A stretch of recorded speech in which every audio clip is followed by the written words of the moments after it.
actually we can encourage to think about more an holistic point of view of an exploration program and provide that finances to the company to go and actually test the entire opportunity.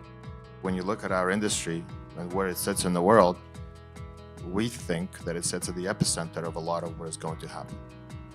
And then absolutely that creates a great opportunity for those people that understand that and focus on the quality deposits, because although the demand is high, the threshold for getting through is higher than ever.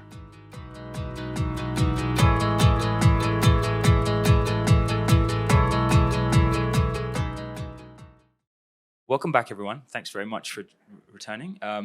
We're now going to be looking at exploration investment, and we're going to be looking at that in the context of financing this new era of sustaining the energy transition. So, the base and the energy metals that we're going to need to bring us into this new era of energy transition and energy security, indeed. So I'm very pleased to have with me Sonia Scarselli from BHP Explore, and she's the vice president there. And I also have Alex Zukanik, CEO of Nova Royalty as well. So welcome, and let's get us started. Sonia, why didn't you start us off with perhaps a little bit of insight into the macro picture here around, why are these metals so fundamental now for this energy transition, and perhaps a little bit of color on what you're doing with BHP Explore in terms of helping bring new supply into the system. Thanks a lot, Adam, and good morning to everyone. So, in terms of the context we are living at, we've been looking in the past couple of years to a significant acceleration into the energy transition and the renewable type of energy. And if you think about solar, wind, nuclear, all of these type of new source of energy require much more underpinning mineral resources than in the past, especially resources such as copper, nickel, lithium. And so if we think about the quantity, and I always go in terms of number, we're going to need 4 times the amount of nickel that we use in the past 30 years for the next 10 to 20 years to really get to the ambition of the 2030 and 2050 zero net carbon emission. That says it seems easy to say, but it's very hard to be done. And in general, the industry, especially on defining new resources to bring to the market and supply that demand, has been not very great in finding a big pool of deposit, especially for copper and nickel. So we need to look at different ways to explore in such a way that we can find resources in areas and places that we haven't thought about in the past, but also we need to be faster. There is a sense of urgency that didn't exist a few years ago. It certainly exists today, and it certainly is going to exist going forward. Growth, increase of demand, the market is asking for more, so we need to provide more. Why BHP Explore program? So within this context, we looked at, in general, at the global portfolio on the mining industry.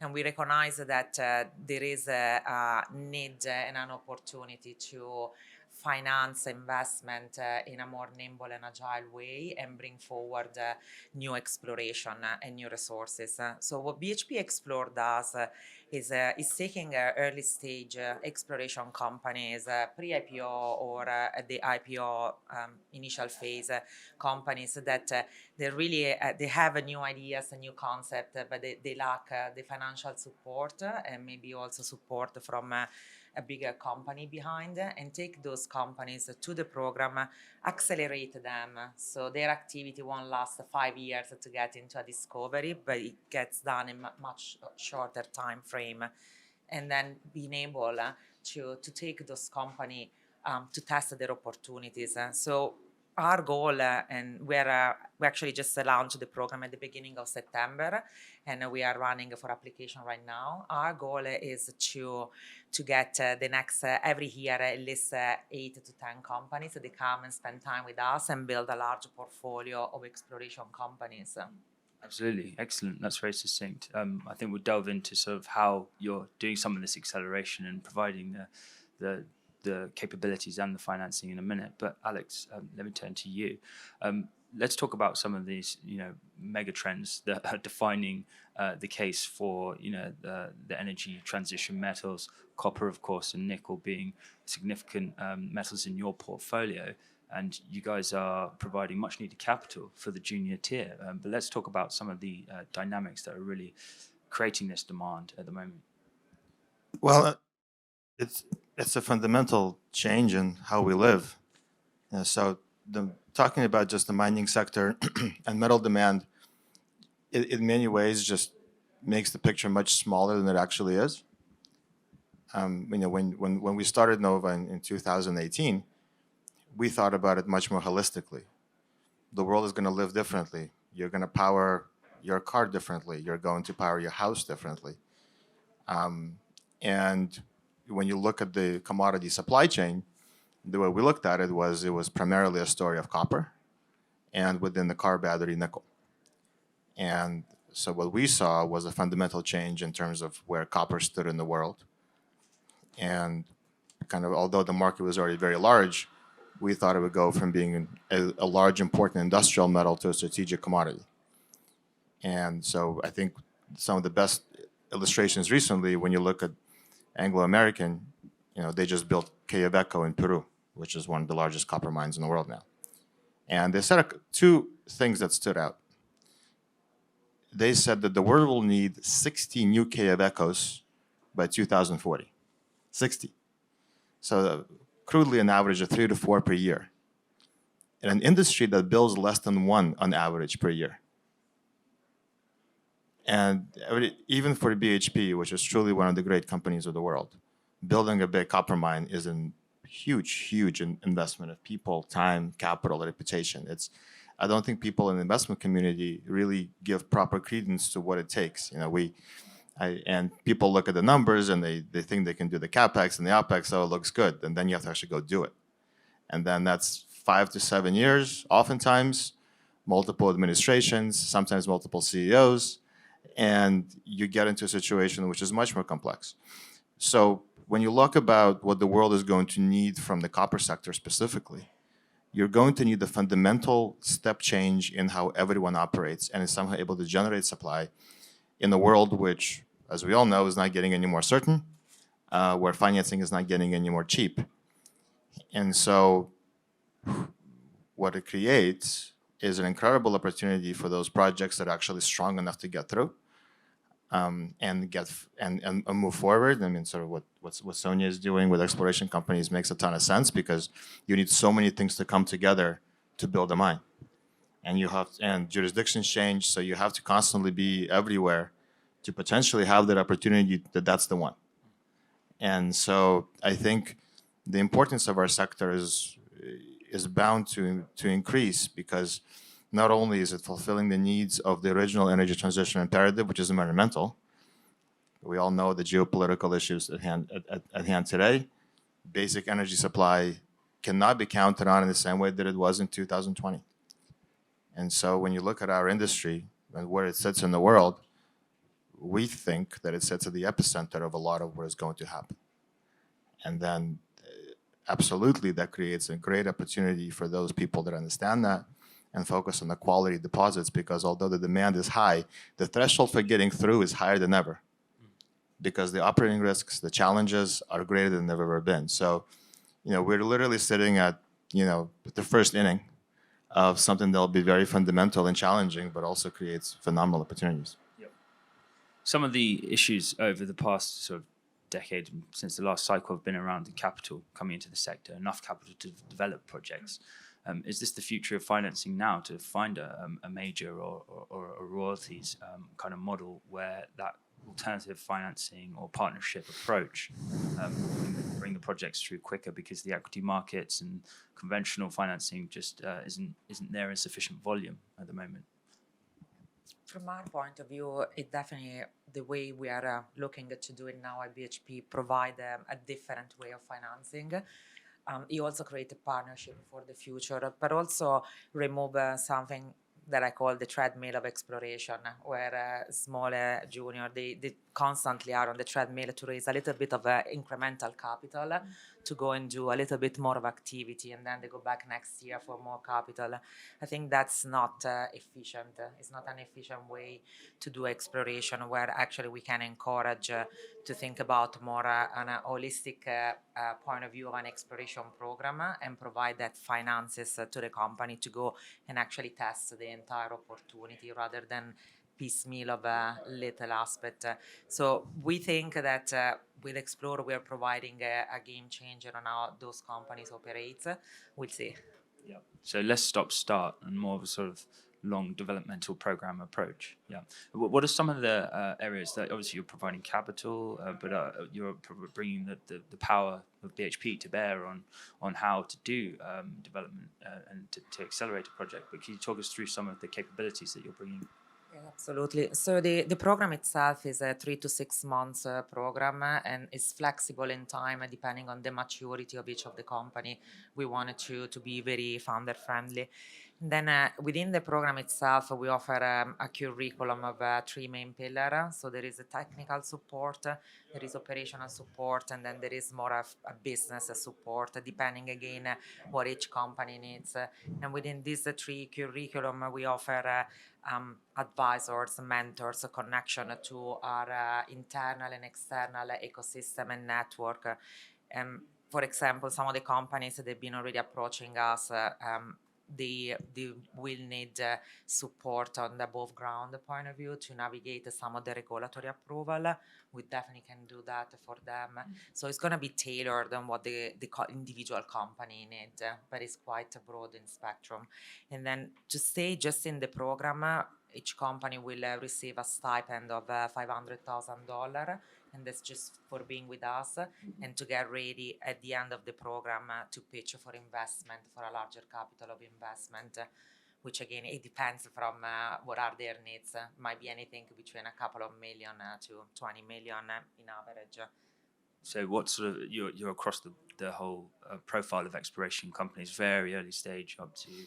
Yes, so we're actually also looking for candidates that come from academia or from not the usual mining sector, because we wanted to get a very large spectrum of ideas and concepts globally. And so we're looking definitely for more experienced explorationists. It's not the first time they're doing this, but also from people that might be very creative. They might have the concept, but they never run a company. So we will be able to accommodate that as well.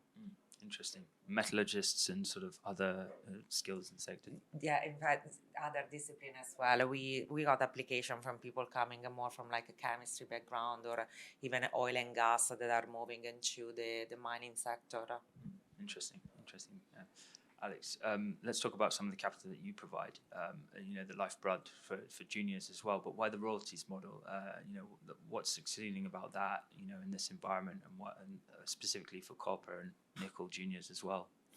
Yeah, in just a second, I wanted to just comment on what Sonia is doing. I think it's a great thing, because the scarce element in our industry is not capital, it's vision. It's because there's plenty of money. This is a sector that always has plenty of money. It just goes to the wrong places. I think, and when you look at how what is often missing, you can have a team of very good geologists, but they really don't know anything else about running a company. So the finance structure gets messed up, and things don't work from that point on. And money is always raised, but for the wrong things. And so if you can provide an infrastructure in the beginning with the right fundamentals, and people can think about the business. And actually, what I think is great is, I remember Western mining, it used to be like a university of sorts. Sort of almost like an academia structure where geologists could take shots and work for years on something that didn't have to yield short-term results. And there was a reason this was by far the most successful explorer of the 70s and 80s. Because they gave talented people time and leeway to actually get things done. And then one after the next, you come up with these world-class discoveries, and people wonder how it happened. It'll happen exactly this way, which I think is really cool. In terms of what we do, we're a royalty company, and we focused on copper and nickel, of course, due to the fundamentals, but these are very specific sectors because the scale required for a successful project, you don't have a large mid-tier sector within copper and nickel that you do on the precious metal side. projects require more capital, they require more time, they also go for much longer. So we actually began our business focusing on acquiring existing royalties.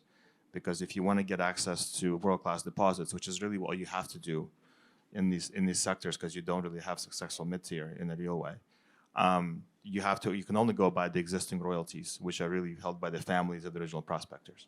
So when you look at our portfolio, and it's an excellent portfolio, which represents a good portion of the next generation of major copper projects, it's all been acquired existing royalties from the families of original prospectors.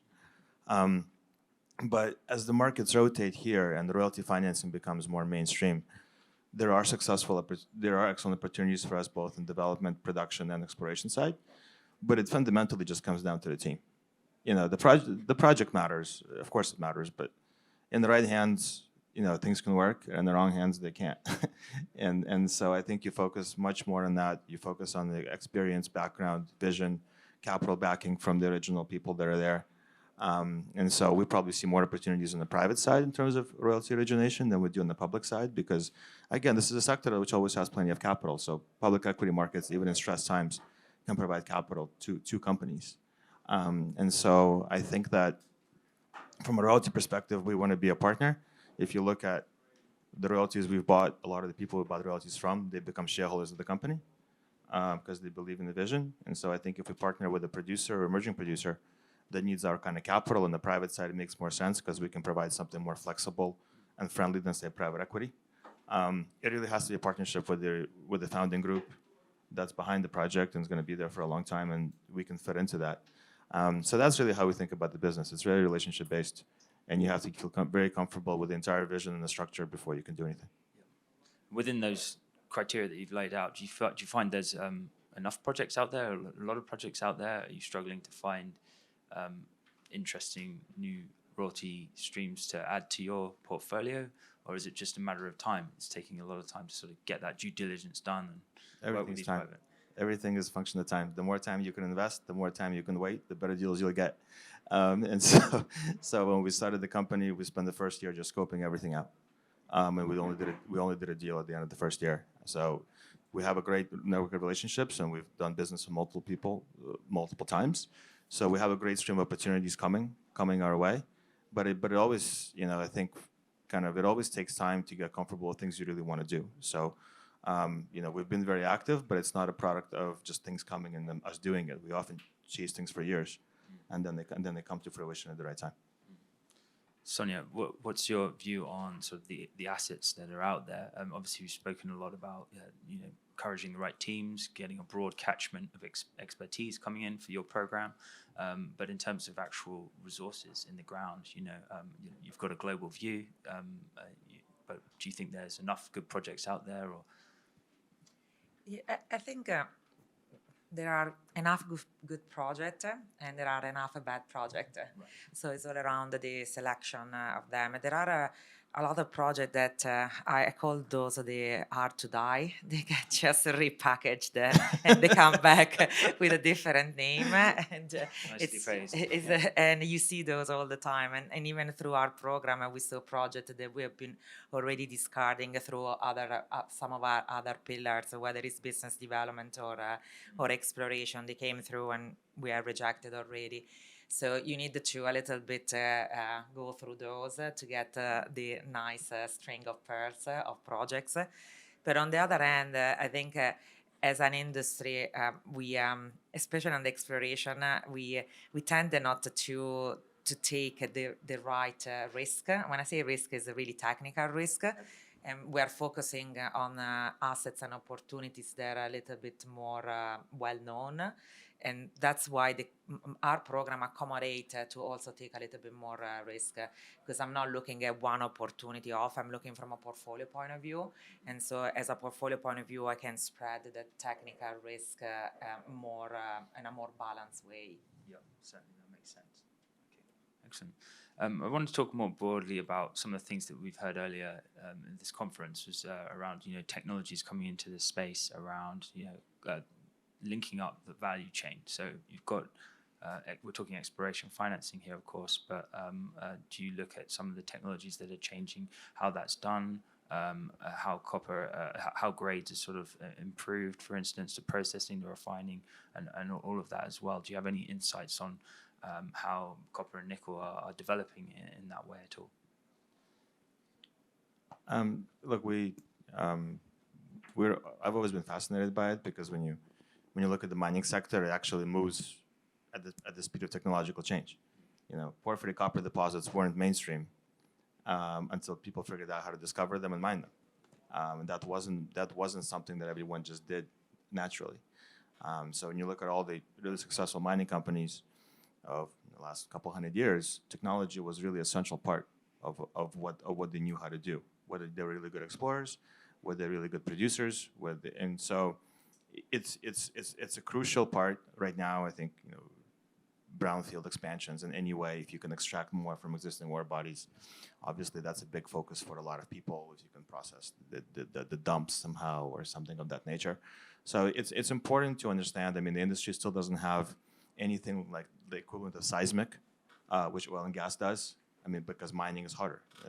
There's a lot more things to look through. Oil and gas, you can see it from above. You can see the depth. You can see the density. It's like, okay, it's there. In mining, you may have that, but then you have metallurgical issues, which kill the whole thing. so even if you can figure out the depth and distribution, you can't figure out the metallurgy. And maybe the community doesn't want it in the first place. So there's just a lot more that goes on. So I think anything you can do to really understand what you can do better, you want to. But I also, kind of having been involved with some things firsthand, you don't want to get too optimistic about technology, because for every 100,000 things that come up, maybe one will succeed. And you just have to understand what is actually viable, what can be implemented. I think the ability to do something practical quickly is much more important than doing something transformational in 20 years. And I think that's how the industry adapts to things, kind of overall. To add to that, I think what we haven't seen so far is something disruptive from a technology point of view.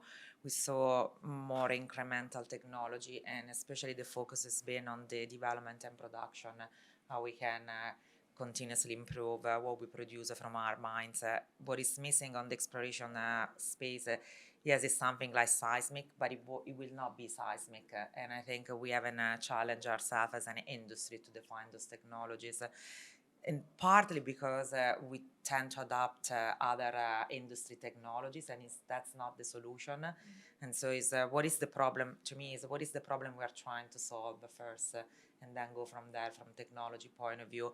But there isn't, what I think is missing, and actually oil and gas does that very well, is an industry approach. So the way the seismic came and the way seismic has improved has been an industry approach. Right now, we're still focusing on each individual company approach. That's not gonna solve the problem. And then for me, the next generation of exploration has to be undercover. So it has to be how we can detect better those opportunities, and how we can have an approach that is a mix of observation and also prediction. Excellent. Okay, and another thing that came up a lot over the course of the event so far is obviously inflation, and I think I wanted to just ask how that's sort of impacting, on the groundwork or some of the exploration work or that you're conducting at the moment, and how perhaps as a bigger organization you can help shield against that for some of the smaller companies that you're working with, for instance. And Alex, I know your royalties model so slightly less exposed to some of the headwinds of running the projects, but if you have a thought on the inflationary scenario as well, that'd be interesting. Well, I mean, I think the royalty model isn't impacted by inflation only if you pick really good projects. If you have tier 1 projects or really good tier 2s, I think you're in excellent shape, because those mines will find a way to keep running or get developed. But the threshold for development has gone up, I think, for sure. So I think it impacts. I think everyone in the sector is impacted by inflation. How you choose to participate in that, obviously, kind of. I think if you focus on quality assets and quality teams, I think in many ways you'll probably do better, because you're going to have more differentiation between the companies that succeed and those who don't. But it absolutely is something you have to keep in mind, that everything is tougher. So you just have to be that much more selective in the projects you choose, and make sure you're putting yourself in the right position. Similar for us. The approaches that we're taking in general for our in our company is a long-term approach. So we try not to be too much cyclical. We go up and down. So on our own exploration teams, we have a consistent budget through years. Because we're looking at the next 10 to 20 years a project that we need to bring into the portfolio. The portfolio is like a conveyor belt. You cannot just stop it and then start it again. It has to be keep going. With the Explore program is a very similar concept. Our focus is to find the best opportunity globally and keep getting those opportunity to the program, hoping that one of those will fit our portfolio criteria and then can become part of BHP portfolio. Excellent. Very good. Are there any questions from the floor at all? Yeah, Jeffrey. Well, so we all know. Sorry. We all know that mining managements have historically been extremely slow to adopt anything new. And you were talking about technology. So, what has to be done with the pressure of the demand side today? What has to be done to make managements adopt things quicker and be more efficient? New managements. The ones that because the thing is, when the opportunity comes, you get a different type of person entering the sector. And I think that's what you're just in the beginning of that. This was an industry. I've been in this industry now for 18 years. And, it has the way of recycling people. But I think also what happens is a lot more people. Energy transition is not just a mining phenomenon, obviously. It's a global phenomenon. It impacts every corner of the world. So I think you're going to get a lot more people with vision and desire to actually get something done rather than recycle the old approach. So I think in many ways the markets will work here very well. Well, there's another aspect. We don't call, the Greystone, we don't call mining. Yes. We call it permitting. Yes, I totally agree. And the problem that we have is that what do we do to get the organizations to go along with the program when the demand is so strong? How do they speed the process up? Like when we had the vaccine, things got done within a year, which would have taken normally 3 years. I'm going to take my example because that's very relevant. We are a normally very slow organization. That is what we are, because we have the luxury of being slow and we never needed to be fast. But you need the change. You need to support from the top down to create something that is disruptive. The program I'm running, Explore, it is disruptive for my company, and I'm moving very fast. We got approved to go ahead in June. By September, we had built the structure and we were out for application. By the end of the year, we're going to get people coming into the program. We are moving very, very fast for what we've seen at BHP. It requires constant internal engagement to the point that you need to have people in the company that are supporting you, and actually they are the one that go and advertise the program outside, and that's require time, commitment, and effort. Because it doesn't mean even if it's the CEO saying that this is the program, it means that people is willing to help you. Okay. Well, unless there's any other pressing questions, I think that's thanks to our panel. Thank you very much, Sonia. Thank you, Alex. And it's very interesting to see these new forms of capital and support coming through for really vital projects as well. So thank you for your time. Thank you.